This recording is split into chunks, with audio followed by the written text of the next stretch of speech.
നരേന്ദ്രമോദിയും പിണറായി വിജയനും നടത്തുന്ന വിശുദ്ധ ബാന്ധവത്തിന്റെയും കൂട്ടുകെട്ടിന്റെയും തദ്ദേശ തെരഞ്ഞെടുപ്പ് മാതൃക നാട്ടികയിൽ നടക്കുകയാണെന്ന് പ്രതിപക്ഷ നേതാവ് വി.ഡി. സതീശൻ.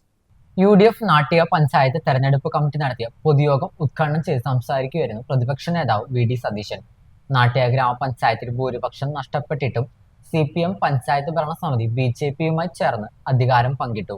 തെരഞ്ഞെടുപ്പ് സമയത്തും ക്രോസ് വോട്ട് ചെയ്ത് പരസ്പര ധാരണ ഉണ്ടാക്കിയാണ് CPM BJPയും നാട്ടികയിൽ തെരഞ്ഞെടുപ്പ് രംഗത്ത് ഉള്ളതെന്നും വി.ഡി. സതീശൻ കൂട്ടിച്ചേർത്തു. നാട്ടികയിലെ ജനാധിപത്യ ബോധം അവിശുദ്ധ ബാന്ധവത്തെ തൂത്തെറിയുമെന്നും വി.ഡി. സതീശൻ പറഞ്ഞു. ജില്ലാ പഞ്ചായത്ത് തൃപ്പയാർ ഡിവിഷനിൽ നിന്നും മത്സരിക്കുന്ന അനിൽ പുളിക്കൽ പൊതുപ്രവർത്തകർക്ക് ആവേശവും മഹാമാതൃകയും വിസ്മയവുമാണെന്നും വി.ഡി. സതീശൻ കൂട്ടിച്ചേർത്തു. തെരഞ്ഞെടുപ്പ് കമ്മിറ്റി ചെയർമാൻ നൌഷാദ് ആറ്റുപറമ്പത്ത് അധ്യക്ഷത വഹിച്ചു. ഇന്ത്യൻ യൂണിയൻ മുസ്ലിം ലീഗ് ദേശീയ സെക്രട്ടറി അഡ്വക്കേറ്റ് ഫൈസൽ ബാബു മുഖ്യപ്രഭാഷണം നടത്തി.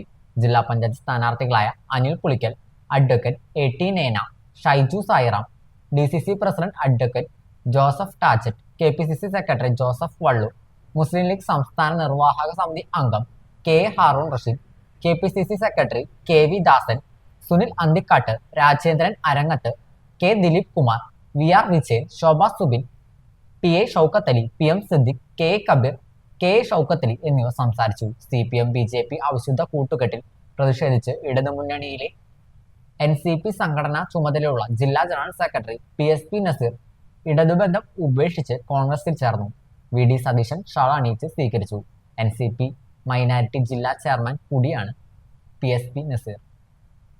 നിങ്ങളിപ്പോൾ ആദ്യത്തെ റൗണ്ട് പൂർത്തിയാക്കുമ്പോൾ നിങ്ങൾ വീടുകളിൽ ചെല്ലുമ്പോൾ ആളുകൾ ഇപ്പോൾ പറയുന്നത്, പണ്ട് മിണ്ടാതിരുന്ന ആളുകൾ പോലും പറയുന്നത്, കൂടുതൽ പ്രവർത്തിക്കണം, ജയിക്കണം, ജയിച്ചേ മതിയാവുന്നു.